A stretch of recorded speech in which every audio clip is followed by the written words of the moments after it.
بسم الله الرحمن الرحيم نحمده ونصلي ونسلم على رسوله الكريم أما بعد السلام عليكم ورحمة الله وبركاته. Generally in our masjid in Colchester, after every Fajr Salah, we have a short talk, we have the short ta'aleem which takes place. So in order to keep that going, we've decided to record these inshallah ta'ala and post them on Facebook and WhatsApp and so on and so forth. So our Prophet sallallahu alaihi wasallam, he has mentioned in a hadith, "Hubbu dunya ra'su kulli khati'ah," that the love of the world is the root cause of all sins. So if we look at our situation at the moment, and we notice the people around us, the reaction of the people, we'll see that everyone's in some form of distress. People are frightened.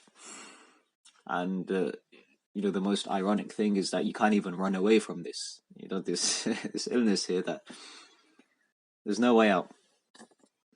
So in short, there's this really abnormal situation which has taken everyone by surprise. And one thing we have to remember is that Islamic treats all these spiritual difficulties and all these spiritual illnesses that a person has. And generally these hardships and these difficulties, they come about due to these spiritual illnesses which we have. So now, what are these spiritual illnesses which we as Muslims have? So there's a few that have been identified. So one is this lack of patience, this lack of sabr, which generally we as Muslims have upon Allah Ta'ala. Another one is having this weak reliance upon Allah Ta'ala. And another one is not being content and happy with the commands of Allah Ta'ala. And a fourth one you can say is not possessing enough yaqeen, not possessing enough confidence and trust in Allah Ta'ala. So I'll repeat those. That the first illness you can say is that Muslims in general, they have less sabr, less patience, a lack of patience. And the second one is having this weak reliance upon Allah Ta'ala. The third reason is not being content and satisfied with the commands of Allah Ta'ala. And the fourth one is not possessing this correct confidence and trust, this correct yaqeen upon Allah Ta'ala, which we as Muslims, we're all meant to have. And if we look at these causes here, mention these four reasonings, these four illnesses, what's the root cause of these four? So this all goes back to having this strong desire and inclination towards the dunya and keeping away from seeking the akhirah. This is the root cause of all of these things.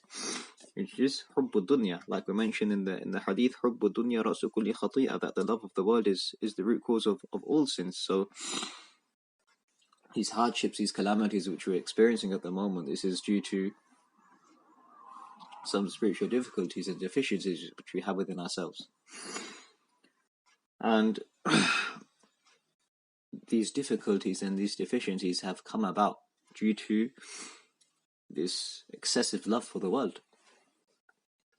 And how do we counter that? In another hadith, the Prophet ﷺ has mentioned, أَكْثِرُوا ذِكْرَ حَاذِمِ اللَّذَّاتِ الْمَوْتِ, that excessively remember the eraser of all pleasures. And what's that? Al-Maut, death. So in other words, excessively remember death. Why? By excessively remembering death, inshallah ta'ala, what will happen? The situation, the state of the heart will change. It will be inclined towards remembering Allah Ta'ala more, instead of being inclined towards remembering the dunya.